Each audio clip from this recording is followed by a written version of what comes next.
বিশ্বনবী বলতেন জুমার দিন শ্রেষ্ঠ দিন, এই দিন আমার উপরে বেশি বেশি দুরূদ পড়ো। ফাইন্না সালাতাকুম মা'রুদাতুন আলাইয়া, কেননা তোমরা যে আমার উপরে দুরূদ পড়ো, আমি মরে যাওয়ার পরে এই দুরূদগুলো কে পাঠিয়েছে তার নাম, তার বাবার নাম সহ ফেরেশতারা আমার কবরে দিয়ে আসে।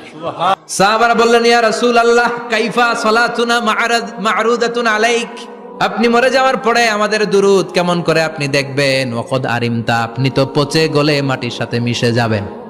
বিশ্বনবী বলেন, ইন্নাল্লাহা হাররামা আলাল আরদি আন তাকুলা আজসাদাল আম্বিয়া, নবীদের লাশকে খেয়ে ফেলা, নবীদের লাশকে পচিয়ে ফেলা জমিনের সব মাটির জন্য আল্লাহ হারাম করে দিয়েছে। নবীদের লাশ পচে না, নবীদের লাশ গলে না। যারাই বিশ্বনবীর উপর দুরূদ পড়বেন, আপনার নাম সহ, আপনার বাবার নাম সহ, মালাইকাতু সাইয়াহিন, একদল ফেরেশতা আছে শুধু রাউন্ড দেয় গোটা ওয়ার্ল্ডে। কারা বিশ্বনবীর উপর দুরূদ পড়েছে, এই দুরূদ নিয়ে, এই নাম নিয়ে বিশ্বনবীর কবরে তারা পৌঁছে দেয়। চিল্লায় পড়েন আল্লাহু আকবার।